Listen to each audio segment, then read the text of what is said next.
Good afternoon, everyone, and welcome to the MidBeach Neighborhood Association's June 22 meeting. I'm Ana Marie Ferreira de Melo, and I'm the president of the MidBeach Neighborhood Association that represents condominiums and hotels from 24th to 63rd Street along Collins Avenue and Indian Creek Drive.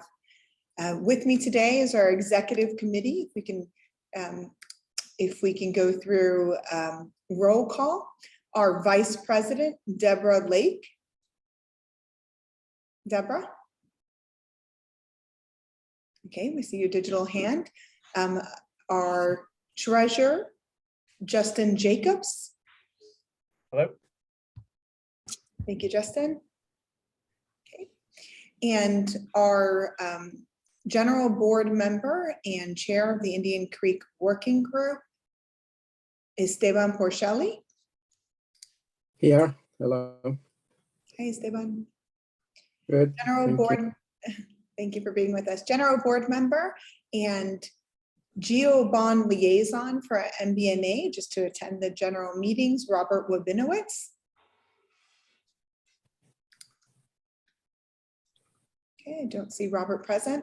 General Board Member and ex officio member and Chair of the Beach Walk Working Group and the Collins North Working Group, which is 41st to 63rd, Alicia Casanova.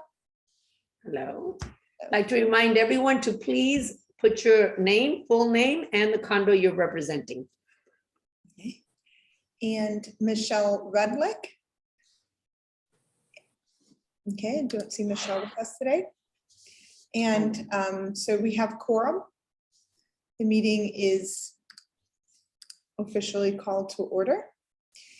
I apologize when I introduced our treasurer, Justin Jacobs. He is also the working group chair for Collins South. So that's 24th to 41st. And if I could hand it off to Justin for the treasurer's report. Sure. Start off with the bank balance for our account at First Horizon. As of May 31st, it was $5,385.84. 1 month ago, end of April, it was $5,356.84. Two debits during the month, Google Suite for $6 and our merchant bank card service for $15. One deposit for $50. No credit card payments in process. And membership remains unchanged, 63 total members, 44 condominiums, and 19 hotels. Thank you so much, Justin.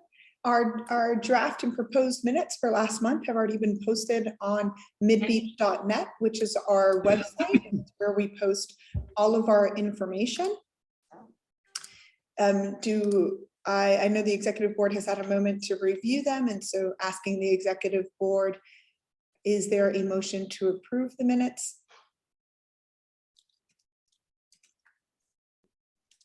I'll make motion. Motioned by Justin. Is there a second? Seconded by Esteban. All in favor? You raise your digital hand or say aye. Aye. Aye. Aye. Okay, thank you. Aye. And any opposed? Okay, so I think I heard that last aye come in. Hear none opposed, and motion passes. So the minutes have been approved. So now we got housekeeping done. I want to take a moment to welcome everyone to the meeting. We have some special guests with us here today. We have Commissioner Kristen Rosen-Gonzalez. Commissioner, are you there with us? I'm right here. Hello, everybody. Hi, thanks so much for being on. And another city commissioner, Stephen Miner, are you with us? Yes, hi everyone. Great to be here. Great.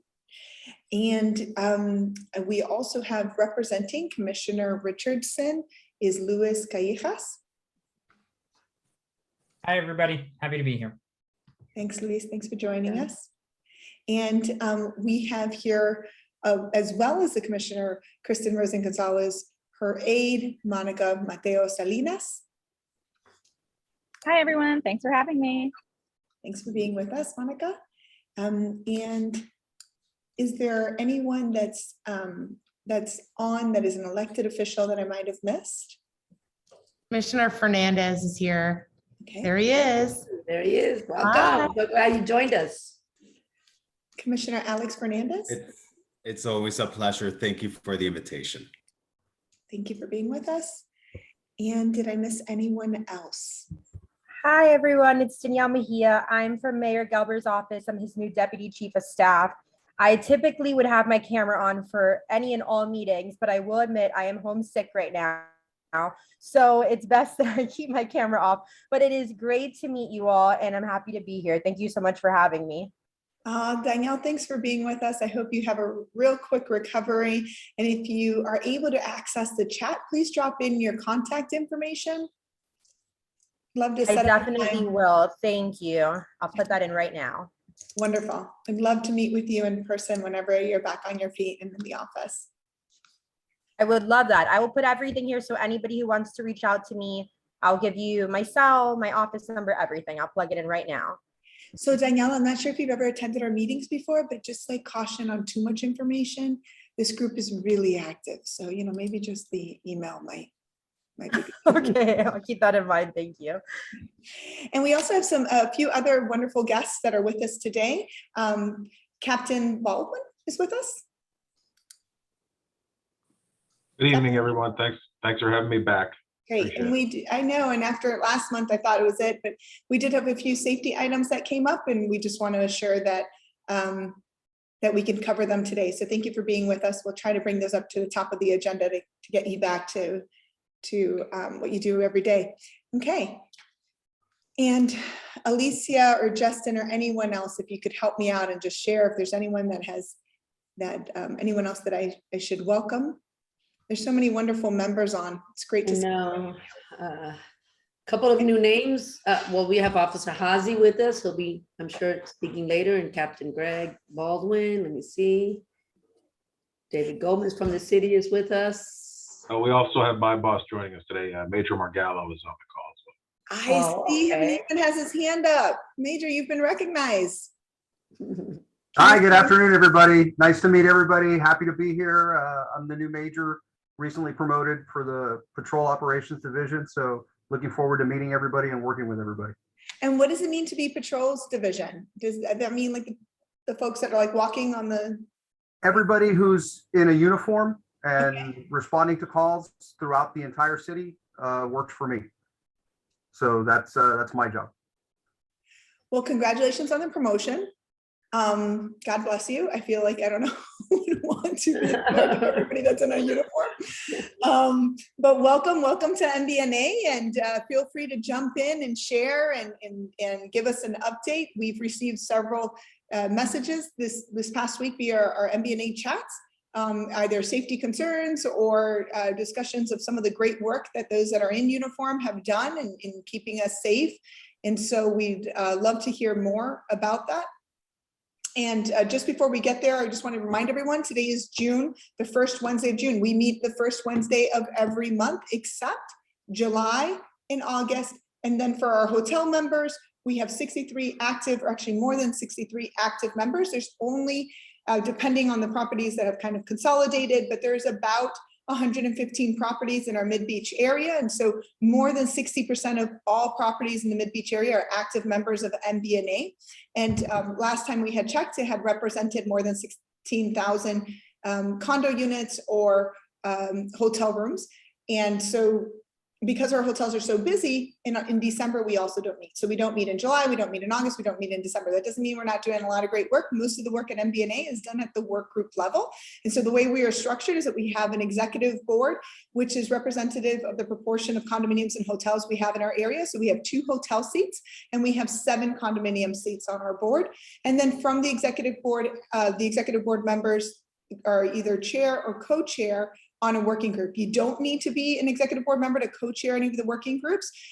We also have Oscar Vasquez, which I hadn't seen Oscar earlier, but I do want to recognize him. I don't even, if he's here with us. I'm not sure if he was able to join today's meeting, but he is chairing the Beach and Water Quality Working Group and had a wonderful meeting in May around sargassum, and some of the action items and lots was learned. So if you're interested and want to learn more about that, please reach out to us, and you can also find some of the summaries on our website.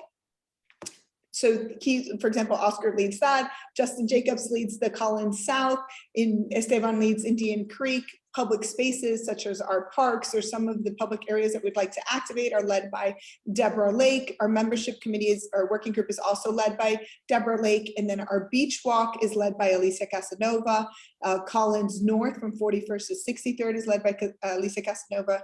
Geobond items, no one from MBNA is on the oversight committee for Geobond. And so we have a representative, Robert Winowitz, who attends the meetings and reports back and shares with us anything where the organization would need to be more involved in. And so that's the way we typically operate. We also have the city meetings on our calendars these past few months with transitions of board members. We haven't been able to be at the commission meetings in neighborhood and some of the other committees, but typically MBNA also attends one member from the executive board or a member from the general membership would attend one of those meetings and then kind of report back at our exec meetings that we meet weekly. And so that's a little more about MBNA. And now without further ado, we're going to go to our first agenda item. I was going to start with Dan Hardy from representing Florida Department of Transportation to talk about corridor A1A, or what we call here at MBNA Collins North, 41st to 63rd, since we'll be 4 years plus in construction when that project comes to realization and there is a public hearing coming up. But since we have so many in uniform, just out of respect, I'm going to start with that item, the item of safety, and then we'll go from there. If I don't hear any objections, then we'll go ahead and start with. So Dan, you're going to be representing FDOT today. So Shireen is not on the call, correct? I believe that's correct. Yes. Okay, so you can start by saying that we had a meeting for our working group last week. But I think Donna Marie wants to switch the agenda a little bit here, which is I fine. did. I apologize, Alicia, if there's no objection. I'd like to switch the agenda and just hear from our officers and hear some of the safety items that the members had concerns about. Okay, go ahead. Let's start. And we'll pull up the website and some of the information that was posted on the website with regards to safety. So Captain Baldwin, last time was the first time I think you had joined our meeting. Officer Hazy, I apologize because you hear way too often from us. But any feedback from that first meeting, anything that you want to share with us before we start asking? I just don't want to repeat the same questions or ask about items that you might already be well prepared or had already had in mind to share with us. Well, I know last time we brought up a couple issues. One was on the beach walk, and another was north on Collins with the speeding and excessive noise from the vehicles.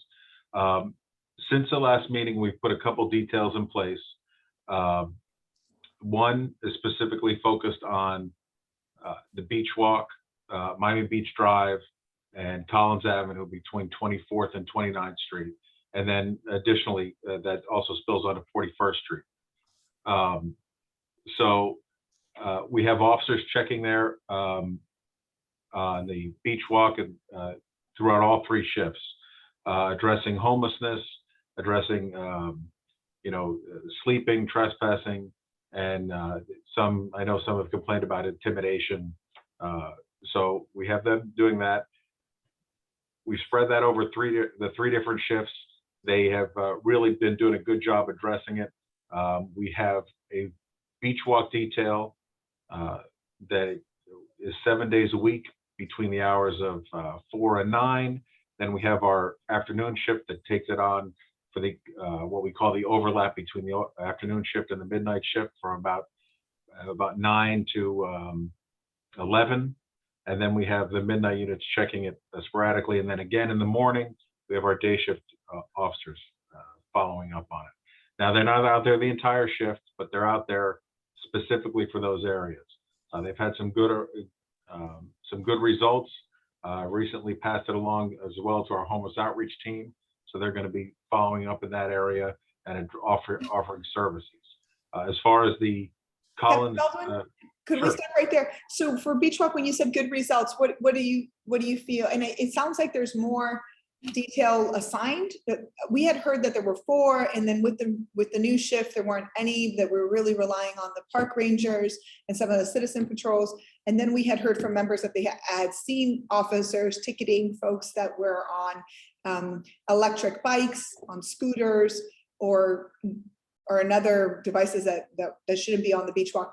Can you walk us through that a little bit more in detail? What are results? What are some good outcomes Sure. or things that you're proud of? Well, we've got an overtime detail that's specifically on the beach walk. That is, again, between the hours of 4 and 9 every night. So those officers are specifically on the beach walk. In addition, I know the city is implementing a new pilot program with the separation of the bike and pedestrian sides of the beach walk. I don't have the stats for the overtime units there. I can follow up with that and I can get that to you. As far as the regular duty officers working the shifts, good results. To me, I see that the calls have been down. I asked our crime analyst to look at it. And we've issued more trespass warnings. We've made a couple of arrests, not a lot of arrests, but 2 or 3 arrests in that area. And the officers overall, when they're out there, reporting less people out there. I'm sure that your folks who are out there 24/7 are seeing more. And that's why I'm here. I want to hear about that stuff so I can redirect and utilize better hours if that works for you. Yes, and I see the major has his hand up, and before I hand it off, Major, I just want to say, so we heard you all are very expensive and that it's very difficult and unrealistic for the community because we've been advocating for more resources and to have more police officers on the beach walk. And so we have a suggestion that we wanted to bring up, but Major, what did you have in mind? Did you want to add something? Yes, so I wanted to highlight something that happened last week with our overtime detail on the beach walk. Officer Blanco was working it, I think it was last Wednesday or Thursday, and he actually drove up on some subjects that were doing a bike theft in progress that had actually cut the city rope that lines the beach walk to take a bike, and they were very sophisticated, and we caught the whole thing on video, and our officer on patrol on that overtime detail is what caught the individuals. We were able to make an arrest there, and I think he was following up and was going to make several other arrests as a result. So I can tell you that we are listening to your concerns, and like every other law enforcement agency in the country right now, we're struggling with manpower issues. But I can tell you that now, as soon as school lets out, we're going to augment our beach patrol officers by reassigning our school liaison officers. So when school's out now for the summer, we'll have 3 officers that are normally school liaison officers. They're going to be coming out to the road and augmenting our beach patrol activities. So they're going to get some intensive training on specific issues that are being brought to our attention, safety issues. So we're going to be expanding our beach patrol dedicated officers on the beach patrol pretty much from 6 a.m. all the way through 9 p.m. And then they're going to be augmented by our uniform patrol units on sporadic details throughout the area. So we're listening and we're doing everything we can to give you additional resources out there, and we're getting creative, and that's where we're reassigning these school liaison officers that aren't going to be needed to be in the schools during the summer. So they're going to be out there and they're going to be helping us out with this issue as well. Thank you so much. So both of those items are just wonderful to hear. One, that the bike theft incident was caught, and secondly, that we'll have more patrol out there after school ends because you'll be able to reallocate some of those officers. Question, and the bike theft you had mentioned, it was on camera. So you have cameras on 38th where that occurred? I don't remember specifically if it was 38. I actually texted the officer now to find out exactly where it was on the beach walk. I know it was within your area because it was north of 24th Street and south of 63rd. Perfect. I just don't remember specifically the exact street that it happened. But I know that it happened. Our officer literally rolled up on it immediately as it had happened. He noticed something was off. He stopped the individual. And then later on, when he went back and reviewed video, is when he found that they had ditched a battery powered saw that they had used to cut the rope into the bushes. So he was able to recover the tools that they used, and he was able to subsequently go back and make arrests on it. So wonderful to hear. And so we had also heard that you had made an arrest around 55th and Collins Avenue for a repeat offender. The same subject had attacked an elderly woman at 3800 Collins Avenue back in March 2021, which I think was also brought up at this meeting previously. And just the, does anyone have any details on that incident? I know that came up. So I believe that particular incident involved an individual that commits occupied burglaries. And the incident that happened in March of 2021, at that time, I was a captain in investigations. And I remember how unnerving it was for us to hear what had happened in that particular incident, because our victim was basically walking home from the bus, and this individual followed her into the building and tried to force his way into her apartment. And we were able to quickly catch him and put him in custody. And I believe at the time that this current incident happened, he's still on some type of supervised release, staying in some type of halfway house.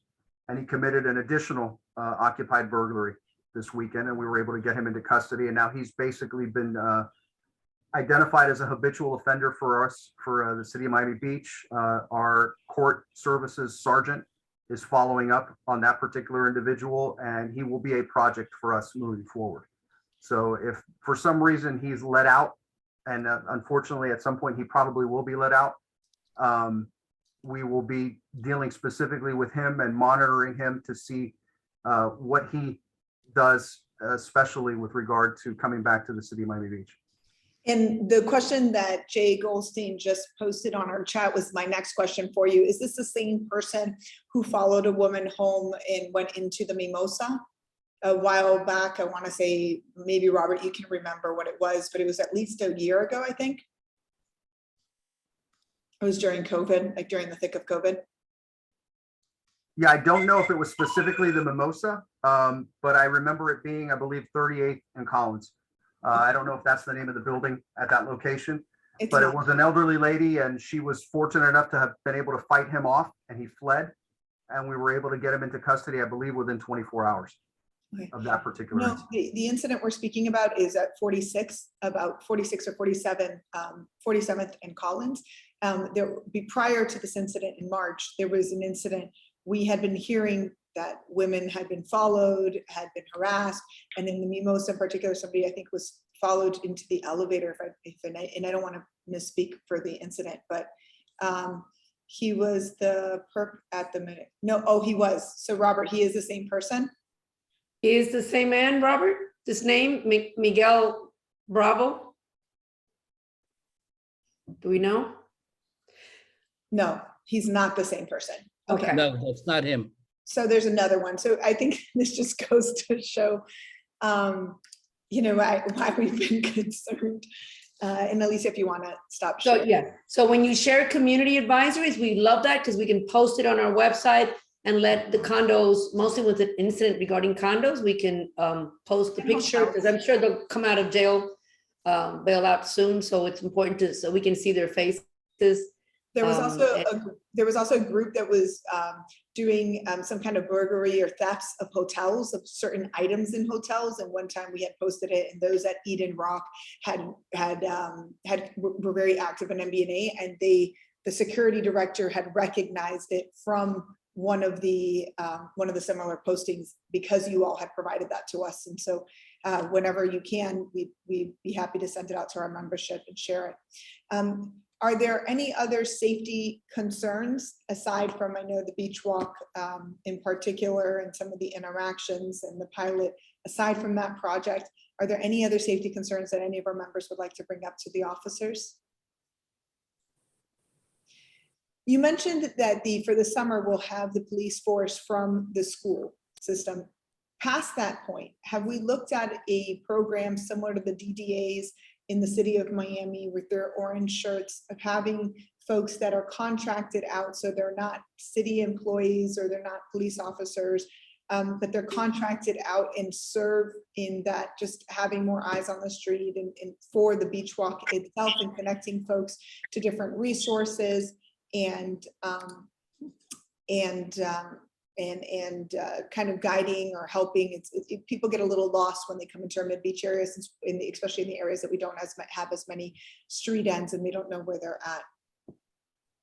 So I'm not personally familiar with the DDA program in Miami.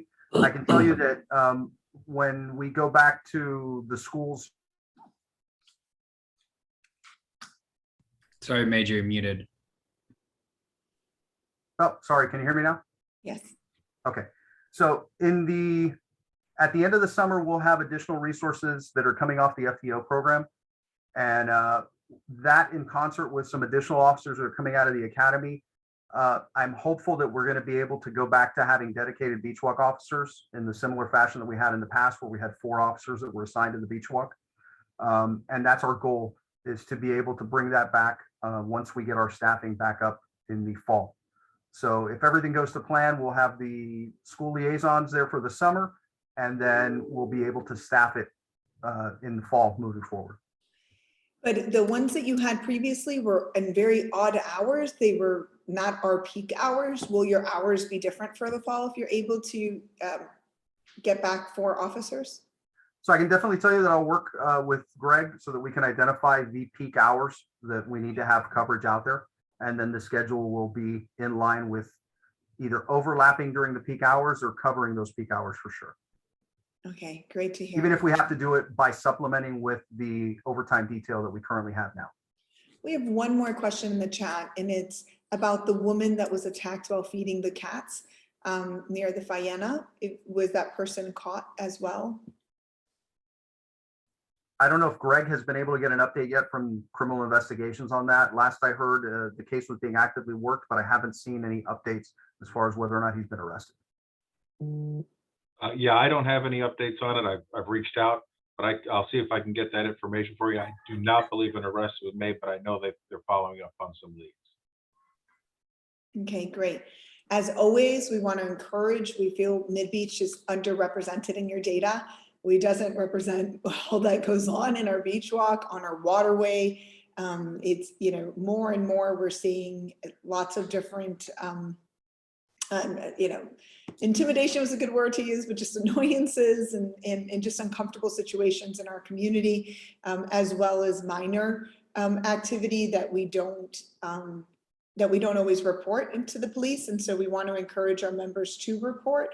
One thing, another comment that came through now that we had advocated for before were those emergency poles similar to the university. I know that some folks, we had heard from the police that they were concerned that people would press them just to press them, or there would be prank, etc. We don't have cameras in our area. We've been advocating. We're hoping that it's going to be in the next budget. We need cameras in this area. We wanted cameras when it was built out. We were told the cameras would come shortly after. They didn't. Then they kind of missed a couple of cycles. I know we've gone through a pandemic and that's really difficult, but we're really hoping our commission and our leadership is going to be able to prioritize that for our entire MidBeach areas to have cameras. Because again, it's those of us that walk it and that are out there that are reporting these issues to one another and just talking about them. But without cameras, it's hard to document what's really going on. And so we encourage everyone, look at our website, call the number, the non-emergency number if you don't feel it's an emergency, but you please do report the police. And Paul, I see your comment. Thank you. Police are the fine thread that holds everything together, and we all absolutely agree with that. And so we thank you for your time, for joining us, and for doing your work, for serving. Commissioner Minor, I see your hand is up.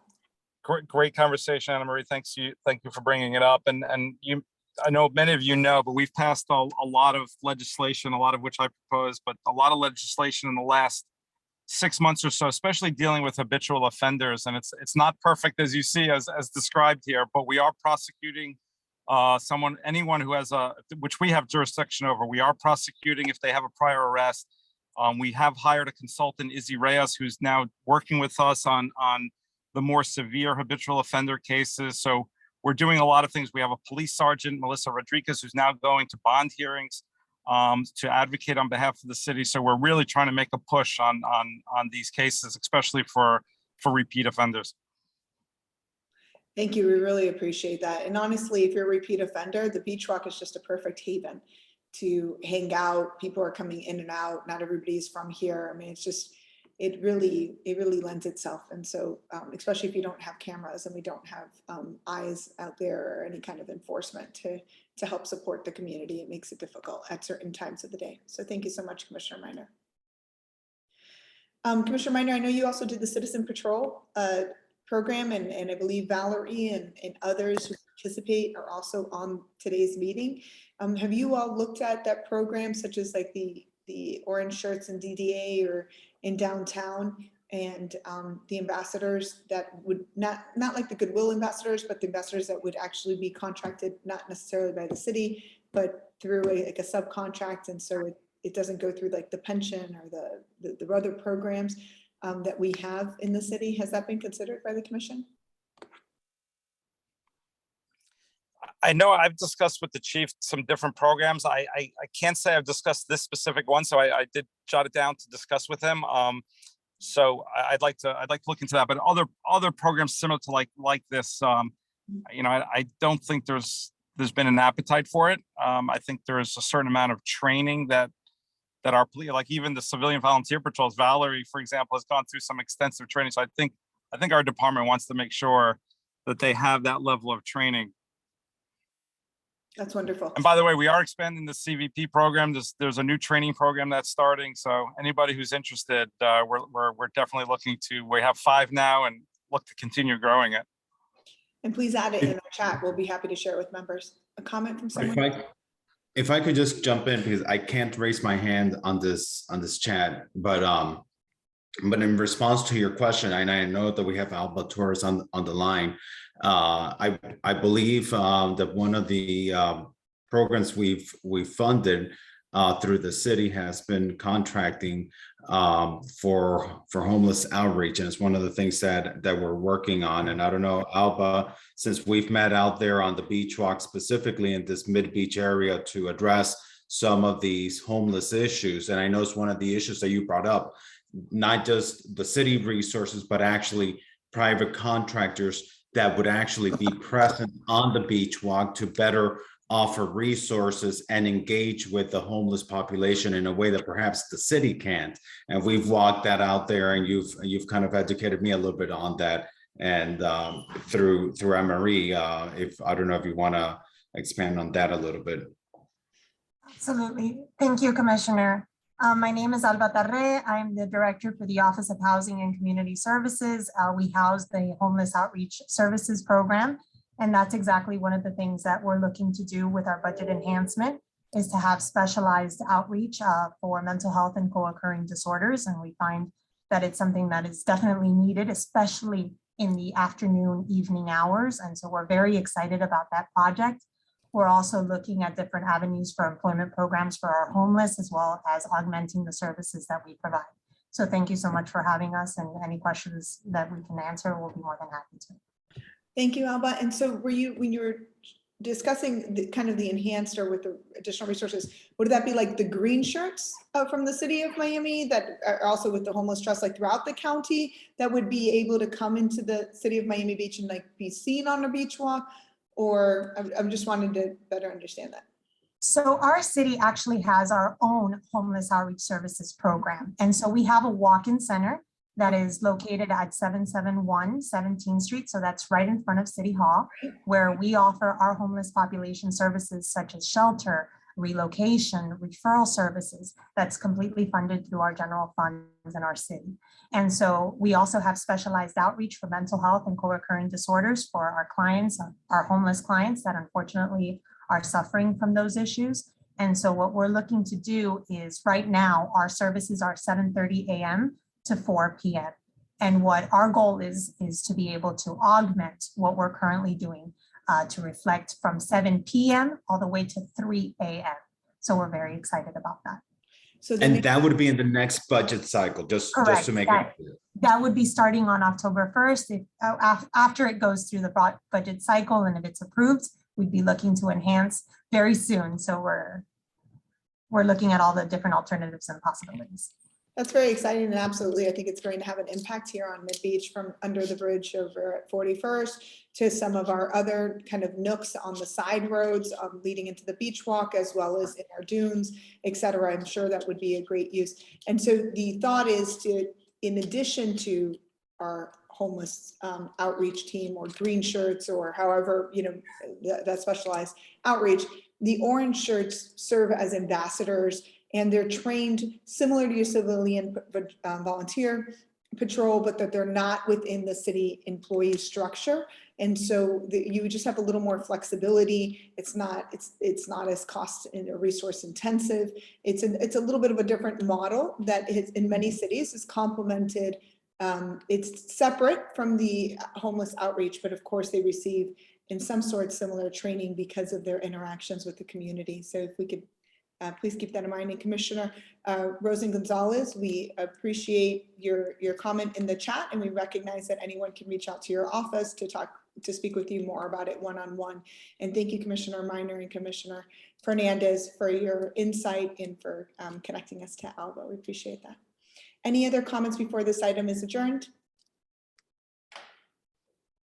Okay, so moving on to our next item, we're going to hear quickly about the Collins Corridor Project, and then we'll follow up this past weekend. We received many text messages, even from the light rain, starting earlier in the weekend and then going later on in the weekend. I think a ray of sunshine just came in, so I'm sorry about that. But we heard about the water standing still on Indian Creek Drive and it not like draining off. And I saw David Gomez joining earlier, and we're going to be excited to speak about that. I received odd drawings of the slope of the road and just lots of concerns about that, things that are way above anything I could ever talk about. And so, but there is, I think, just, of course, the city spent years and years constructing a road. It was a huge burden. We hope that we hope in this next project that Dan's going to talk about in a moment, we really take into consideration the economic and quality of life burden this has on our businesses and on our residents when we go into 4+ years of construction again on a road, especially in the North Collins where there is no other road. So in Indian Creek, at least you had Collins. Here in Collins, we have nothing else. And we've already seen on 58th with FPL, when you close a lane and a half, what kind of a disaster things that can happen, or you limit one turn lane and you have hours and hours of backup traffic day after day, not even on holiday or high impact weekends, just on the regular. So I think the expectation from the community is that we're not going to have standing water, that we were going to have, that the road was going to be magnificent. And so, bear with us. There's some comments and then hopefully we can talk through them just after this next item. So Alicia Casanova, it's off to you.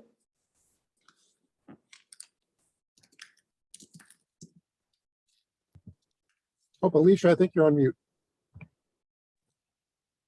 Unmute, Alicia. You are correct. Okay, I'm back. So for those of you, I think everybody here knows what the Collins Avenue study is. It's been taking place for a couple years. This is a project that started many, many years ago, which is the future plans for Collins from 41st to 63rd. And we had a working group Zoom meeting last week with Dan Hardy, and he showed us a very interesting slideshow. This is very much in the initial stages. From what we've learned, it's a lot of different phases to this project. And what I'd like to do now is turn it over to Dan so he can explain to us, and maybe, I don't know if you want to share a little bit of the slideshow. I don't know if you're prepared, Dan, to do that. You are, and I think that'll give everybody another, not just the working group, but the general membership. Since this is being recorded, we can share it on the website as well. So turning it over to Dan Hardy. Okay, great. Thanks, Alicia. And yeah, as Anna Marie pointed out, we are in what is called the planning phase, which is kind of the first step of what is it that we want to build to make the community better. And that's really important. And of course, when you get to construction, making sure that the maintenance of traffic works smoothly is also really important. So we are at that planning phase. I will share my screen, and I'm going to basically just run between a few different kind of draft PowerPoint slides. Hopefully you can all see the screen, and I want to thank all the people who have been involved in the study for the last 1.5 or 2 years. And this is basically just a recap for those of you who have not been involved, in that we did look pretty wide, if you will, at a whole bunch of different options for improving multimodal safety, accessibility, and travel along Collins Avenue, including what we called retrofit. What could you do very quickly but not get everything that you want, versus some reconstruction options, maybe transit in the middle, transit on the side. And in the February public meeting, we presented this, and you'll see little notes to ourselves. We're going to add some icons that help people understand where they are. We're looking north on this slide, and the river is on the left side, the ocean's on the right side. And again, just to say, we got a lot of feedback, and basically, alternative 3 is where we got the greatest amount of interest in. We really think that's a really good approach. What we are now working on is pulling together materials for a June 29th meeting, again, 5:30 until dark at the Indian Beach Park. So same location, just a little bit later because sunlight is later, and it's also going to be warmer than it was in February. So that will be an open house meeting. It will be very much like the February meeting for those of you who were there. But what we will have now, which we didn't have, is what Alt 3 looks like with lanes and the bike paths. You can see this little snapshot is a zoom in on what we call a roll plot, showing the southern end of the design limits. We are planning for how to get from 41st to 63rd, but our scope is to really focus on the design between 44th and the 5875 block. And so you can see at the top end of the graph, the two-way cycle track going along Indian Creek. And then basically we are, what will happen is that the elements of the roadway will shift. So it is basically rebuilding the roadway. One thing I do want to give folks a preview on is we heard a lot about the concerns about speeding and about delivery vehicle access and so forth. And so, whoops, I got to find the right slide here. One of the things that we have come up with basically roughly in the middle of the project, you can see by the labels, we're right there at fire station number 3 and about the 5330 block is what we're working title. We're calling this the MidBeach Ellipse. So it's not a roundabout, it is a traffic signal. It does a couple of things for us. It lets us get more places where people can walk across the street, more signalized intersections. It gives us the ability for the larger vehicles who do have important deliveries to make, but most of the existing U-turns are not wide enough for the larger delivery trucks to make those U-turns. It gives them a place that anybody could use them, but particularly for the trucks to have that larger turning radius.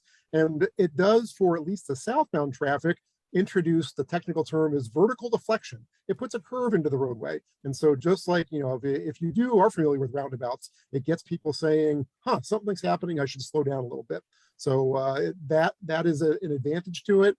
We know that there'd be some right-of-way needed because the FDOT does not own all the slivers of land between the water and the edge of the existing pavement, but this is something we think would be a really good amenity. And last but not least, it is also an opportunity for a place for some public art or some branding to basically, we call it the MidBeach Ellipse. It's a place to be helping celebrate community identity with some kind of art or landscaping or other kinds of treatments.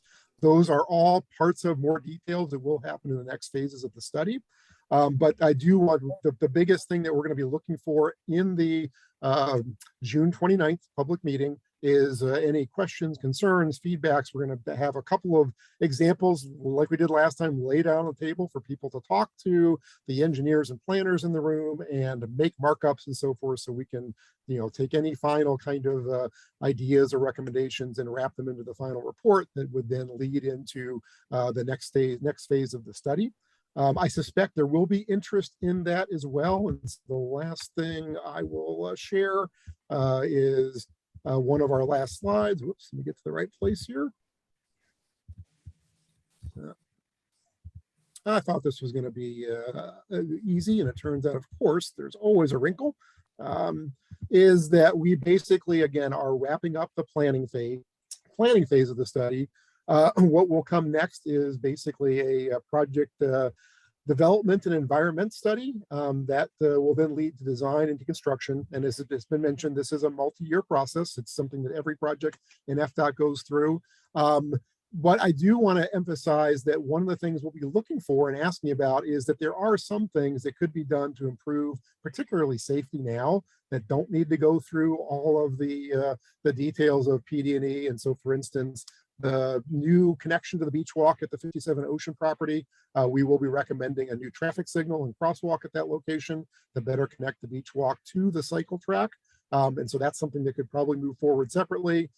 Simple things like, every every intersection basically has signals that tell pedestrians how to cross Collins Avenue, but no clue to the pedestrian if you're walking along Collins Avenue, they are actually entering an intersection. And so both tactile things on the sidewalk and signalization could help.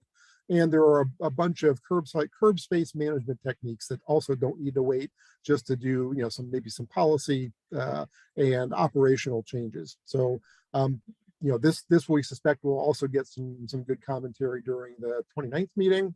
We will again be having a virtual meeting companion to the physical meeting. So the following evening this time, so June 30th, Thursday, starting at 6 o'clock, we'll have basically be presenting the same kind of information. I do encourage people, we found that when we have these both virtual and in-person, the in-person meetings are so valuable because it's easy for a few people to have a sidebar conversation, talk for a little bit, come back, make markups and so forth. So, we will do the virtual meeting. We do get value out of that. It's a great chance for more people to join in without leaving your home, basically, if you want to. But we do recognize that just the value of collaboration in the in-person meeting is just so great. So we really enjoyed the feedback we got in February and would love to see all of you and more out in person on June 29th. So happy to answer anything. Dan, there are a few questions on the chat. And I think this is something that's very important. Everybody's going to have concerns, although how they connect, where they turn. Our big issue right now is, as we discussed in our working group meeting last week, is what's happening between 41 and 44. So the bike lane ends. What happens when the bike lane ends on 50, what is it, 59th or something? 5875. 58, Yep. So there are a lot of open-ended questions that we're not sure we're getting the answers yet. Obviously, this is, as we can see on the screen, planning stage. We're not even in the PD&E yet. And then after that is the design and then the construction. But what's really important today is that everybody that's here understands that you need to get involved. You need to come to these meetings. They've been having them for quite a while now. And on 29th and the 30th, as he said, in June. And the one that we had at MidBeach Park was great. It was the best one they've ever offered. And we were able to actually see everything.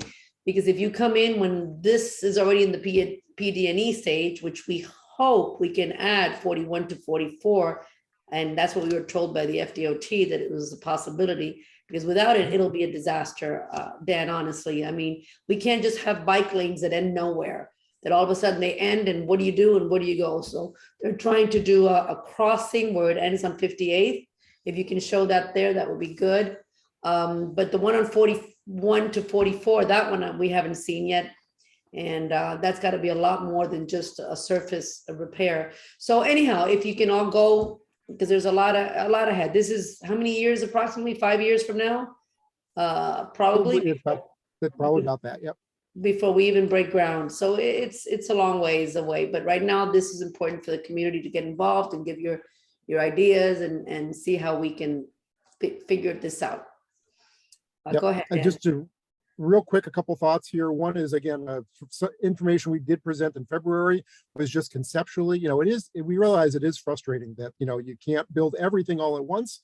But in phasing it, the idea is that we did have to look at just conceptually how a cycle track on either side of Collins, or we even had in the upper right-hand corner, what if we just did lanes that were concurrent flow, like most bike lanes are, right? You're riding next to, but separated from the direction of motor vehicle traffic. So we had a bunch of ways to think about how would the connections work from a planning perspective.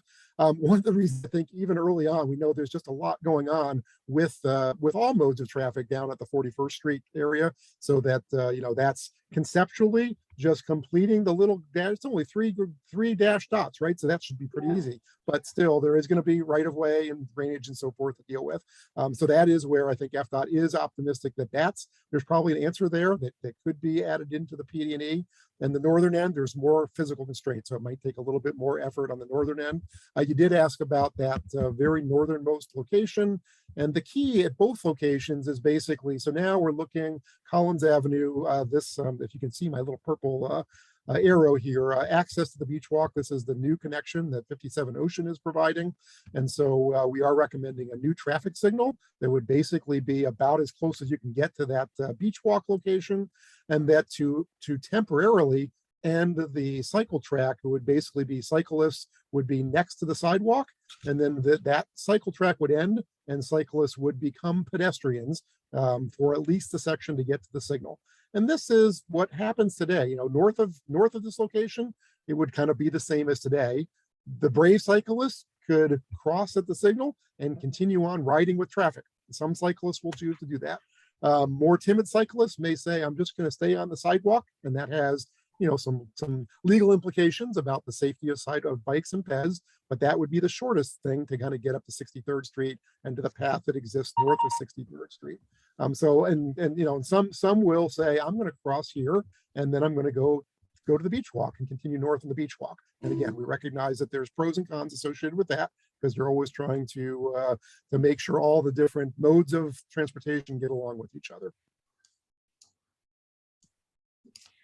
Okay, there's a couple of more questions on the chat. One of them, if it's not broke, why fix it? Wait 1 second, before we get to the questions, Alicia, Dan, could you please stop sharing your screen a second? Oh, you sure? Thanks. I know there's several questions in there, but maybe we could scroll up to the ones that were earlier. Alicia, is that possible? You want me to share the screen now? No, I just want the questions that are earlier to be addressed. Okay, there's quite a few. So let me see, Anna Marie, you have a few. You want to say them yourself? Oh, she was celebrating the public outreach, which is what we said, the one that we did in MidBeach Park, that was great. Go ahead and ask your other ones, Anna Marie. So a question, and thank you so much, Dan, for these renderings and for really making a lot of progress since that public outreach. It's very, it's nice to see that the agency has taken into account what the community and the city has been advocating for. And I am concerned about those transitions, 44, without thinking of this area as a complete area, 41st to 63rd. I think that we're just doing ourselves a disservice, because if we build it and it doesn't make sense on how it connects, then there's, you know, it's just a poor use of resources. And I am a little bit concerned about, you know, stamping a design without having that full corridor. I know that's outside of your scope of work, but I would be concerned that that FDOT do that. Question for parking and loading zones. I didn't see any loading zones. Loading zones is an issue. We have been advocating for years with the through Transportation Committee, through any avenue we have, and with the parking department directly, with the most recently through the RRR project south of Collins, saying, you know, we're talking about protected bike lanes, we're talking about lots of different stuff. We did see some commissioners mock our advocacy for protected bike lanes, which was kind of to us. I don't think they understand. I don't think they live in our area. I don't think they walk our streets to understand what it's like to be walking and have a huge semi truck next to you, be biking and trying to get through it because the beach walk is too crowded, because it hasn't been well planned, et cetera, et cetera.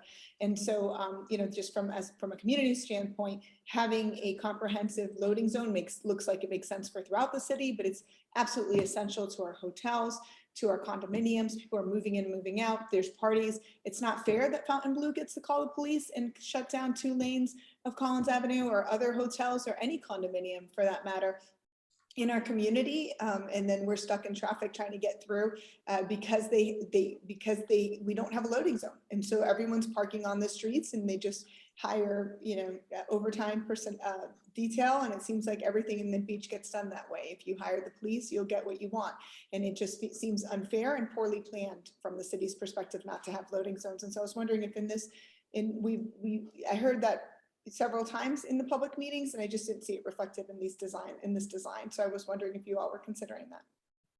Yes, a couple ways of kind of thinking about that. And the term I threw out before, again, kind of a technical term, is now called curb space management. And the idea is to be trying to more proactively manage that space. We did, again, in those typical sections that I showed, you know, we do have some ability to expand our physical footprint of the street, but not much, because there are properties and driveways and all kinds of stuff that can't move very far.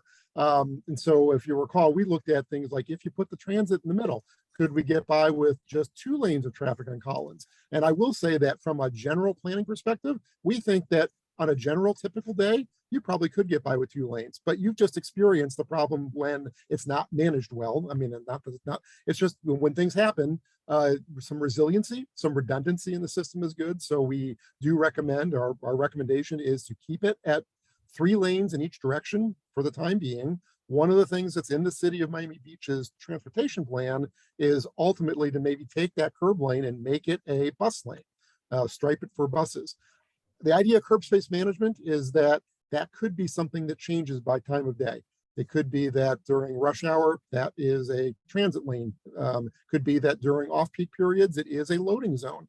Could be continuous. That again, it does increase the need to actively manage, and that's been a theme, we've been hearing through the conversation for a lot of civic concerns. The ability to have eyes on the street, and the people who are in charge of managing things have it takes some resources to do that, but that's a really good way to manage that kind of to manage your assets. And Collins Avenue definitely is an asset. So that is where, again, we do not have a separate place that would be a 24/7 loading zone, but we do think that the best use of all of the resources we have is to manage those by time of day. By time of day and size of vehicle, would that make a difference as well? I mean, I know that the city, I believe, has done some kind of an effort to limit the size of vehicles that are coming into the beach. It's just very difficult. It might be more costly, or there needs to be better promotion of it amongst the hotels and condominiums. I don't know. I mean, I hear asset management again, as I always give. I have no engineering background or traffic ops background whatsoever, but I don't see it. I don't see, we're not managing it well now. And I don't understand how we get there. And it might be just that I'm just not, I don't know. I'm not seeing it. We'll table that, I don't want to beat a dead horse. There is another question here from Jay Goldstein on adding the curb could be dangerous as well. Also known as 62nd and 63rd. Towards the end, I think that kind of piggybacks off the previous comment about the extensions. We really need this to be looked at as a whole corridor. Alicia, you have a few other comments here. Charlotte Tomic is asking about the drainage. So this project originally, the reason why we told everyone it would be 4 to 5 years, I know you're saying 4 to 5 years for it to get done, but it's 4 to 5 years of construction. I'm much more worried about the construction after seeing Indian Creek and all the other construction projects in Miami Beach. Until we get to a conscious construction practices, until the city and the leadership gets serious about the implications construction have. And the crazy thing about construction is that everybody gets upset, but when it's done, it's done, and you kind of forget about it. And so I feel like change never really happens, or there's not really a strategic approach of addressing the burdens of construction. But construction burdens are very much real in our ambient stress and our cortisol levels and our health overall, our everything, our quality of life and our economic stability for this community to be able to sell your unit for the businesses, et cetera. And so we were told it would be a drainage project, and that they were going to redo all the city pipes, and that those were too old. They've already kind of expired in a way, and that they had to be redone. And so because of the drainage project, this project got extended, the roadway project. And so where Jay had asked, if it's not broke, why fix it? Well, actually, they were already going to tear up our road because of drainage. And then this project was was because of the amount of crashes, which was based on very old data, like 2014 or something. I mean, I don't know, it was something ridiculous, like this really old data that makes no sense. But you do see accidents all the time on our turning, our curb, our U-turns don't make sense. It makes sense for ped, bike, and car incidences that we're having on the road to make it safer, to redesign Collins Avenue so it is broken in the sense of safety. And then the other issue is our drainage, that it's old and it needs to get replaced. And that's beyond the flood or raising roads or any of the other resiliency conversations that we've been having throughout the city. This truly is about our drainage and the age of it. And so could you speak to that, just to answer Charlotte and Jay's question? Yeah. So go ahead. Oh. Go ahead. What we were told is that has not been determined yet. Public Works is in the process of doing analytical on that. But that decision has not been made yet. Is that correct, Dan? Is there any later news? No, that is correct. At this stage, we are not aware that there is a need to replace the underlying drainage. When you reconstruct the road, obviously all the inlets have to be reconnected to the drainage. And there is, I think Anna Marie, you mentioned it, there will almost certainly be some elevation to the roadway, which for in most cases, that actually kind of helps the design because most of the properties that are adjacent to the road are a higher elevation. So you're almost kind of bringing the road up to the elevation of driveways. But exactly how much, as you all know, throughout all of Florida, the issue of resiliency and how much we do roadway elevation to help manage that long-term sea level rise is something that does still take a little bit more work to nail down. I hear both of you, Alicia and Dan, but when we were at that public meeting at the rowing, down the road, we had an engineer who came actually to our community and spoke with us, and then was also at the public meeting that said it was absolutely necessary, and that they were going to piggyback off of this safety, but even without the safety project and redoing the road, that the drainage had to be addressed. So I don't know, it's been a few years, so and that was pre-COVID, so I don't know how since 2018 our aging drainage system could get any better. I'm wondering, like, if they were told it was absolutely necessary 4 years ago, then why would it not be now? And again, it's very similar to not considering 41st to 63rd and only doing 44th to 58. If we're not thinking about the whole thing and we're not thinking about the drainage, it's going to be also hard for I think for many years, we've known that this area of MidBeach, between 44 and about 58th, is the highest area. That's why we don't flood here, unlike Indian Creek. There is very little flooding for those of us that live here. I've lived here for 22 years. And we don't see immense, the king tide obviously goes up with the high tide, then we'll have a day of a little flooding. But whether the pipes are extremely old, we're talking about the pipes, but they're together. So the pipes, we don't know yet. I'm not gonna say something we don't know. Public Works is the one that has to address that. If we do get involved in a pipe repair project and we have to dig underground, I mean, it takes it to a completely different scale, this whole project. So let's hope that the engineer that said that 5 years ago says today, well, you still have a lifespan of another 20 years. And then let's wait 20 years and let's get this done on top and not on the bottom. So I'm hoping that that's the case, but we don't know at this point. As far as bike lanes here, that there's a lot of questions asked about that. Yes, the proposed number 3 is the bike lanes are on the west side, not on the east side, on the west side. And there will be for electric bikes. Electric bikes, we don't want them. Obviously, it's a big issue on the beach walk. None of us want electric bikes on the beach walk.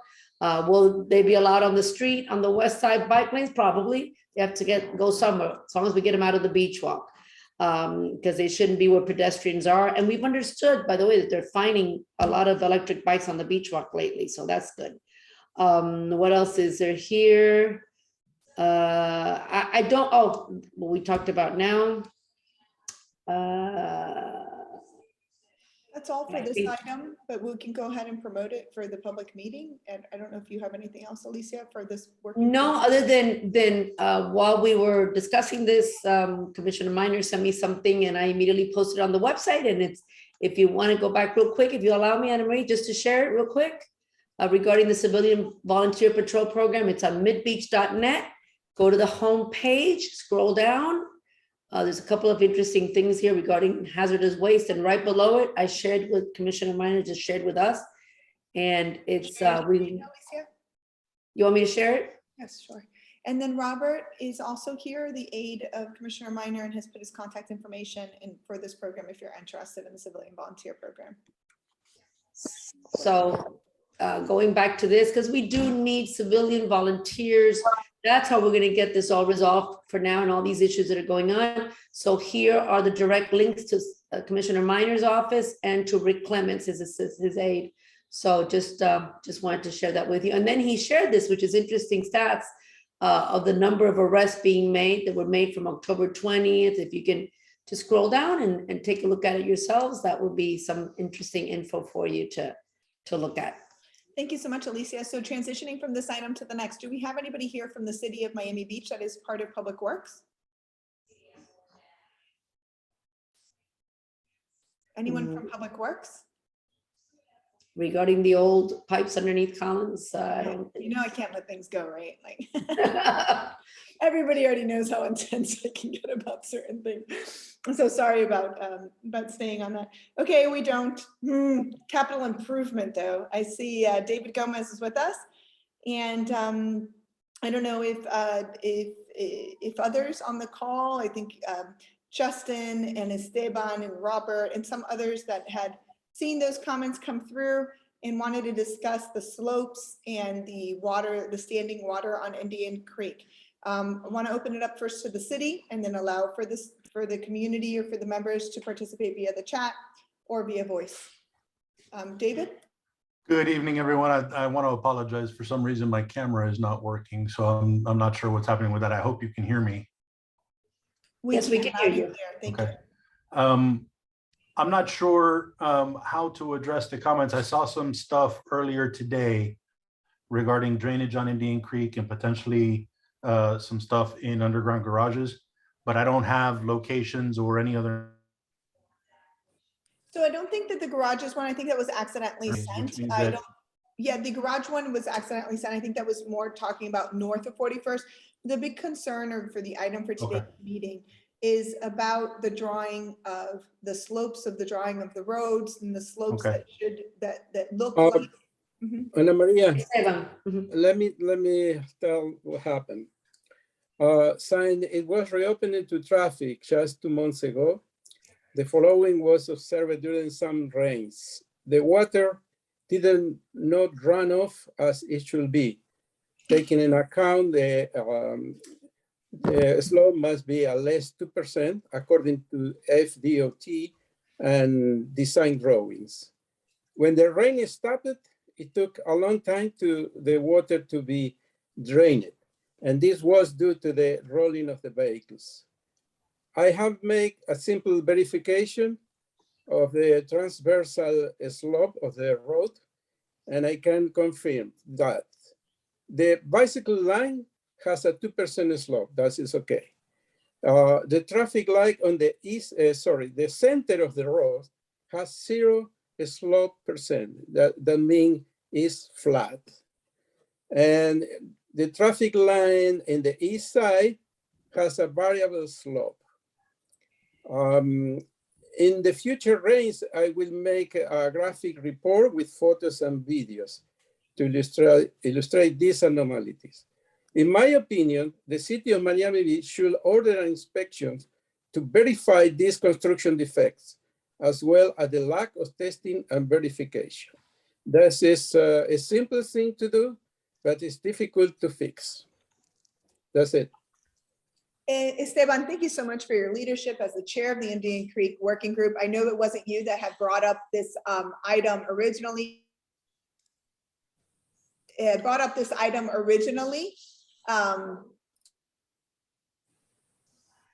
We can't hear you. You're mute.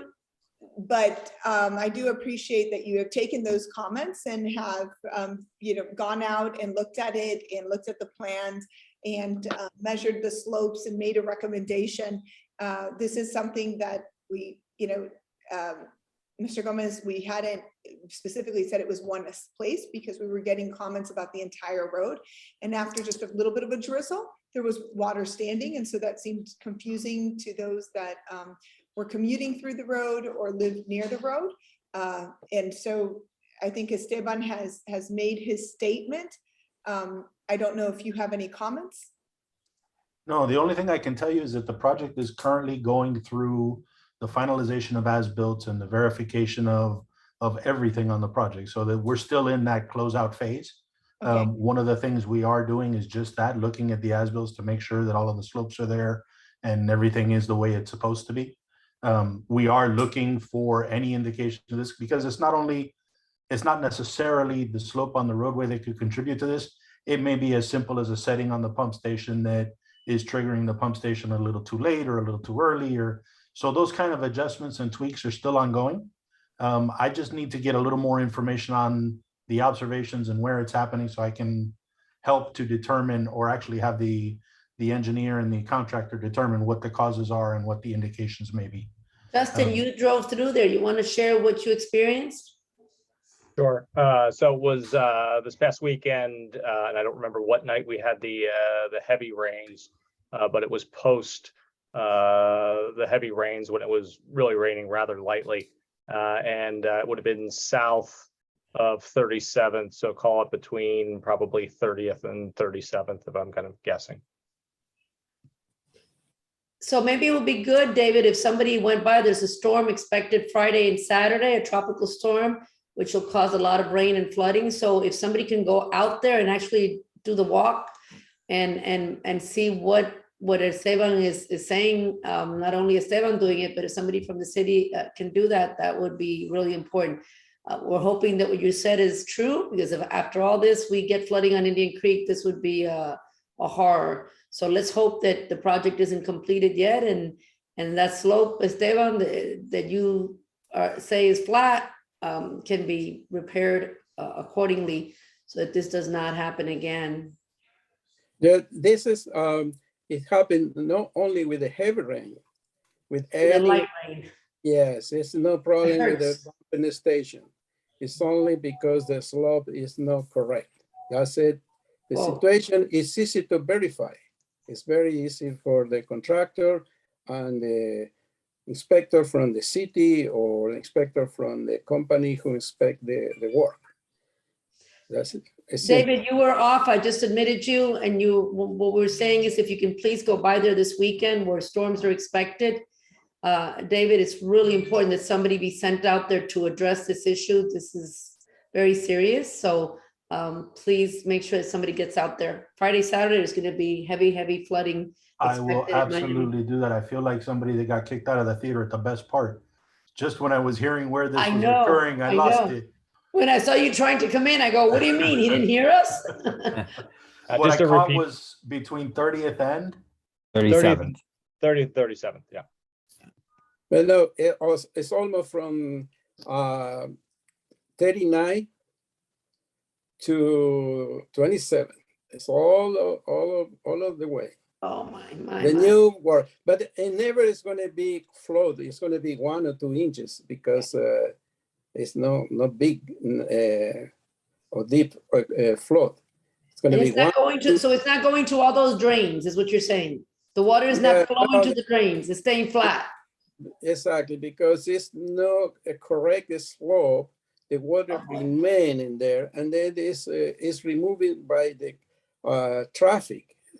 Indian Creek have a lot of traffic. After the rain stop, the traffic move the water and send into the drains, and take some time, maybe 1 hour. And usually this is going to be taking 10 minutes because why is the slope is big? 2% is a bit slope. Okay, we have city staff that's going to be, I'll have them looking at Indian Creek most of the day tomorrow, Friday, and we have them on site Saturday, so I'll have them looking Saturday as well. And of course, we will pass on everything to the engineer and the contractor so that they can come up with their solution.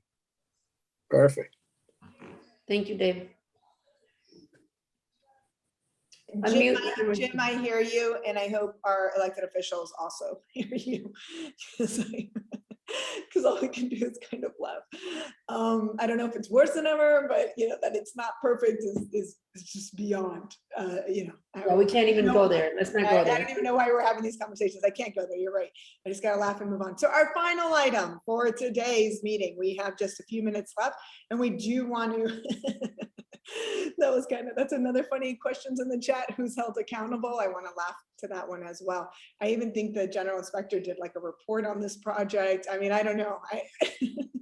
We've done this so many years. I know. I'm sorry. Okay, so our final item for today is transportation. We have the director of transportation with us, Jose Gonzalez. We have 2 main items that we just want to review quickly with you.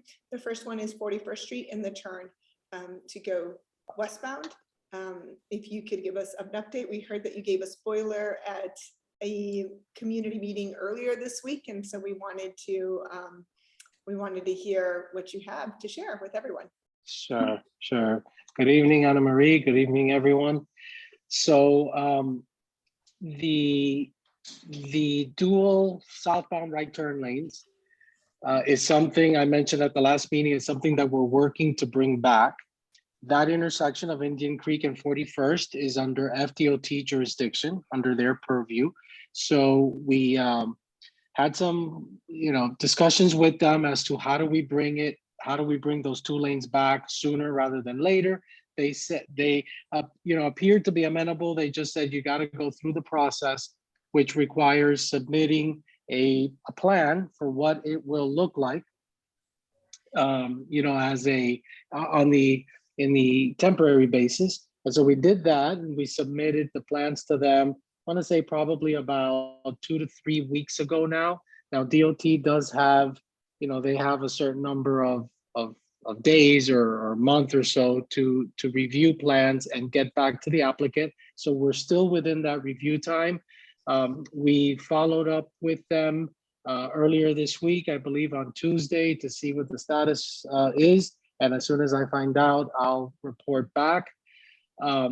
But we're hopeful that they will approve it, because in essence, those two lanes were there before during the Indian Creek Drive project. So we're just asking to, bring them back. And They have a signal line. Will they have a signal now though, because so that the left lane is not constantly turning? What'll need to happen is that the westbound traffic from Collins to Indian Creek will need to be basically restricted, prohibited. There cannot be any westbound traffic crossing that intersection of Indian Creek and 41st for there to be two lanes, making a right in a safe manner. I mean, if we allow westbound traffic, we'll be, essentially causing some conflict there. So that will be signalized. Yes, that's all part of the. But if it's signalized, of the maintenance of traffic. But if it's signalized, then why can't we have the traffic coming westbound? If you have a signal where your right lane only turns on red when it yields pedestrians and then when it's a green light. So there's about 20 to 30 seconds where the 41st Street eastbound traffic is turning left, and or the southbound Collins traffic is going on into Indian Creek. And those points is when that second right turn lane would be able to freely turn. I'm concerned about cutting off the westbound traffic from our properties that are between 24th and 41st and the impacts that might have on them. I'm just wondering if there's a signal for the two lanes. I want the two lanes to come back, but I'm wondering if it could be signalized where that second lane is timed. For that, Anna Marie, for that intersection to be signalized the way that's described, that's going to require a whole new signalization at that intersection. That is the long-term project. Right. That is a long-term plan. So right now the thought is it's right, which is going to require exactly what we want to do is on a temporary basis. That's why I mentioned the word temporary, but I know you're familiar with the issue. I don't know if all the members are familiar or not, but there's a short-term plan and a long-term plan. Both plans bring back two lanes of southbound traffic making a right on 41st, but they do so differently. And it's because the long-term plan requires a whole new signalization of that intersection, which is quite expensive. The mast arms, those big things that, and so what we're looking to do in the short term, meaning like as soon as possible, immediate term, is to bring two lanes back under an MOT, if you will, very similar to the MOT that was in effect during the Indian Creek Drive project. And as we know, MOTs are temporary in nature. They don't look very pretty because there's, construction signs and whatnot, but it is, the two southbound lanes were in effect for a long time during the Indian Creek project, and it worked. So we just want to bring that back in a very similar configuration. So then the westbound on 41st would have to drive another block north and then turn left, correct? That's, yeah, For a short term. very good question. Everyone going north on Collins who would normally make a left on 41st will not be able to. They will have to go to 44th as they did during the Indian Creek Drive project and loop back down south on go up Collins to 44th, loop back down on Indian Creek to 41st to make a right and go west. What about that other street, 43rd? I think there's a street that the people are making a left there all the time. No, What's going on with that? It's not permitted to. But they're doing it every day. So correct, it's not permitted because there's a sign, but everyone does it anyway. So again, very good. Lisa, you're very good question. So what we're going to be doing is prohibiting that left turn movement from both 42nd and 43rd Street. Prohibiting not just through a sign, the sign is there already, nobody heeds it. We're going to be prohibiting it by putting delineators and something. It's, if somebody wants to go over those delineators, they still can, but at least it'll deter a lot of the people that are making the lefts now, because there's nothing there to prohibit you from making the left except the sign. So by at least putting delineators along the, and it's best, it's best described if you see it in a picture, but we would place the delineators not on 42nd or 43rd Street itself, but at the intersection, like in the median of Collins Avenue, that would not allow cars to make the left, cross the median, make the left to go south on. Jose, just thinking of the rest of our members, is it impossible that we prohibit that during the rush hour mornings and rush hour afternoons and have time frames instead of just completely blocking that and having them to go to 44th? I mean, we definitely, obviously, the need to turn west on 41st and 2 lanes is a must. But can't we do it in a way that makes some sense? Let's try to think outside the box and say, okay, from this time to this time, and your department does a study, and no left turn, like there's many intersections like that where no left turn from 4 to 6 and from 8 to 10. Currently, is that something that's possible for you to consider? Alicia, currently it's set up that way, apparently, that they do have a do not turn for certain hours. The problem is if we don't have a physical barrier, then people will just continue to violate that. That's exactly right.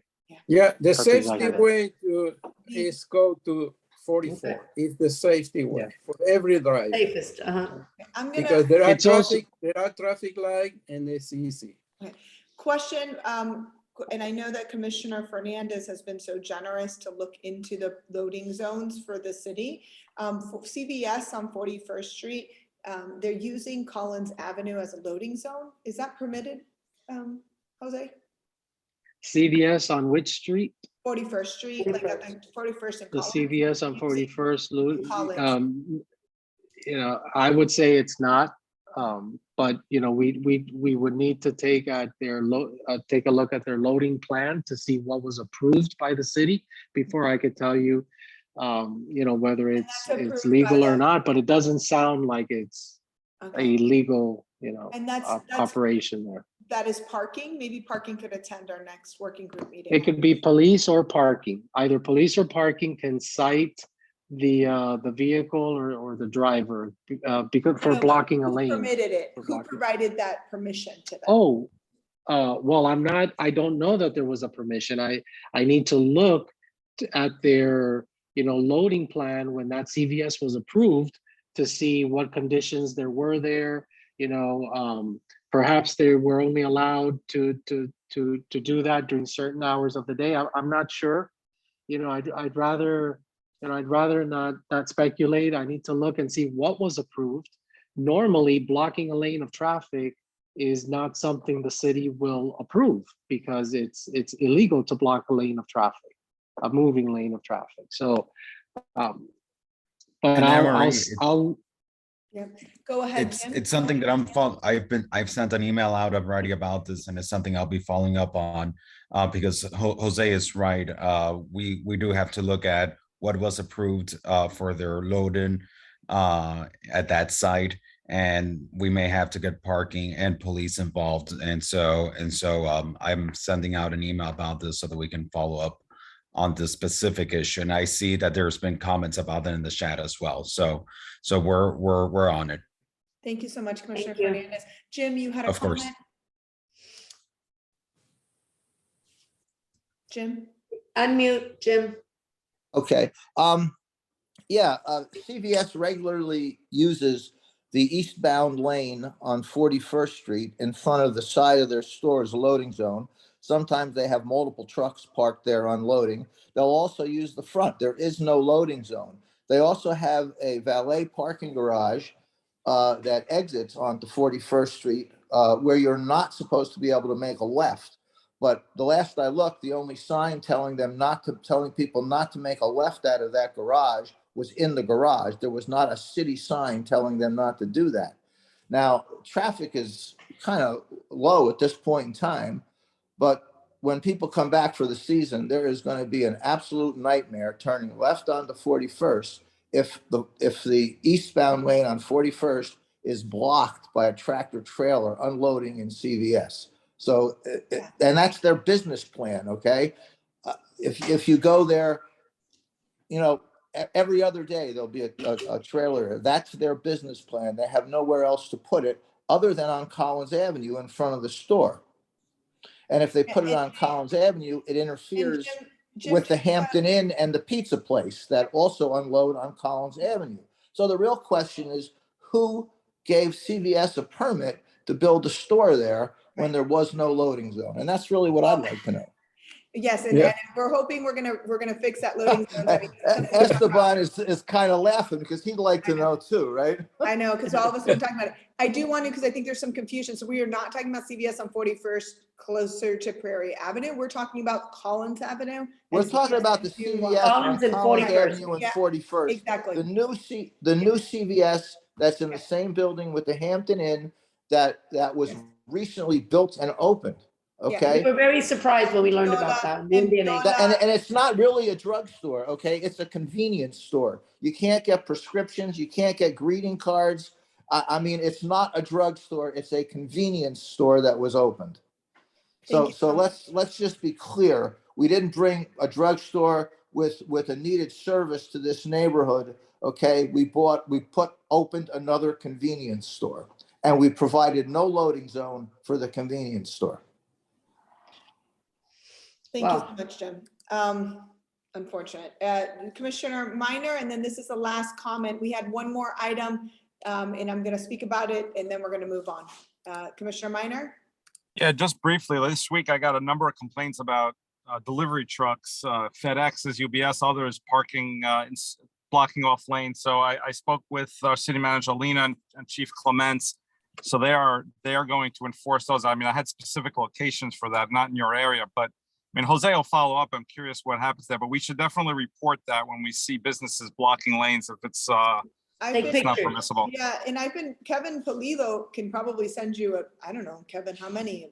A half a dozen at least in the last month. I mean, when we see them, we take pictures. It's constant pictures. You're constantly blocking the lanes throughout Collins. We've been saying this for a long time. I mean, this isn't something that I know. To anybody at parking. Or police. So we had one more item today, and I know it was very big at the neighborhood meeting about the beach walk pilot. There was many mixed feelings even within MBNA. I want to just state that MBNA's resolution was specific for the city to do something, that we feel that there's something that needs to get done. There's opinions that it should be stay to the right. There's opinions that we should have the 4 lanes and the stampings. And there's tons of thought that has gone into this. The way it's being implemented now is not the way, it's not to the full effect that it had been described initially. We hear that it's only a 30-day, that we're going to scrap it, and then we'll go back to the drawing board. Whatever happens, just know that MBNA is in favor of something happening. We're also in favor of having the different modes. I know that there's different opinions on that. We've had elected officials attend our meetings and tell us bikes need to get off the beach walk. I personally, not speaking for MBNA, completely disagree with that. but I know that there's others that feel that maybe there are times or there's something, what we can all agree on. I just want to say that many of us disagree with each other, but what we can all agree on is that something has to happen. And so with that, I want to end today's meeting, encourage everyone to stay involved, stay in touch, and I'll stay on and chat with anyone that would like to discuss further this item or any other item. Thank you, everyone. Thank you. And no more meetings for the